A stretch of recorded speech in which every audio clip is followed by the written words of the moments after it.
Hello everyone, welcome back to my channel সোজা সাপটা। তো আমার সাজগোজ মেকআপ দেখে কেউ ভাববেন না যে আমি মিথ্যা কথা বলে সরস্বতী পুজোতে ঘুরতে বেরিয়েছি, একদমই নয়। দেখতে পাচ্ছেন আমি কিন্তু আমার নিজের বাড়ির ছাদেই ভিডিও করছি, যেরকম বানাই ভিডিও।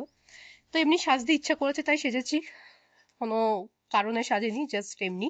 যাই হোক, যে টপিকটা নিয়ে আজকে আমি কথা বলতে এসেছি সেটা হচ্ছে যে বডি শেমিং। বডি শেমিংটা না, মানে আমার মতে করা উচিত নয়। যদিও আমি সত্যি একটা কথা আমি এখানে না বলে পাচ্ছি না, যদিও এটা আমার অন্য একটা টপিক নিয়ে আমার আলোচনা হয়ে যাচ্ছে।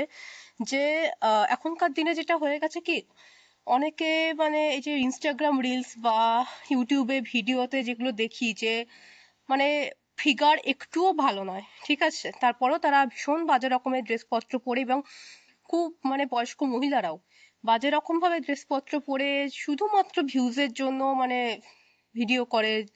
যাই হোক, এটা একটা অন্য টপিক। তো সেক্ষেত্রে যদি কেউ তাদেরকে বডি শেমিং করে না, সেটা কিছু বলার নেই, কারণ তোমরা জেনে বুঝে এই কাজগুলো করছো।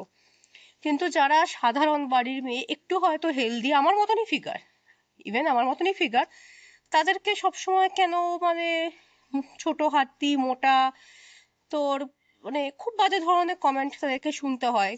কেন শুনতে হয়? ইভেন কেউ কেউ মানুষ এরকম আছে, মানে ফেসবুকে প্রথম কথা শুরু হলে বলে, তোমার এত মোটা কেন গো, তোমার ফিগারটা কবে রোগা হবে, মানে এত বিরক্ত লাগতো। তো যাই হোক, রোগাদেরকেও অনেক মন্তব্য শুনতে হয়, কিন্তু আমার মনে হয় রোগাদের থেকে মোটাদের একটু বেশি এগুলো ঝেলতে হয়। তো তুই তো মোটা, তোর ফিগারে না এটা ঠিক মানাবে না। আরে ভাই, কার ফিগারে কি মানাবে কি মানাবে না সেটা সে আর তার বাবা মা ডিসাইড করবে।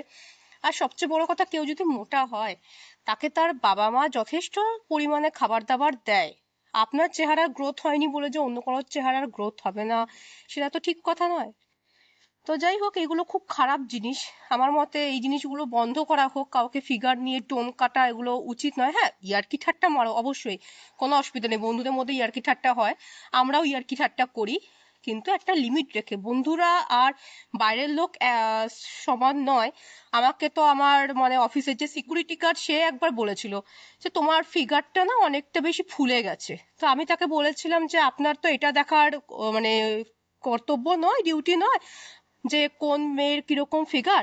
আপনার এন্ট্রি করার ডিউটি, আপনি এন্ট্রিটা ঠিক করে করুন, আমার ফিগার দেখাটা আপনার ডিউটির মধ্যে পড়ে না।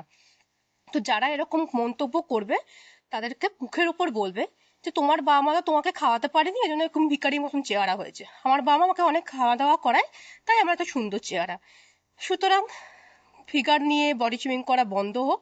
ভিডিওটা ভালো লাগলে লাইক করবেন, শেয়ার করবেন, সাবস্ক্রাইব করে দেবেন। আজকের মতন টাটা।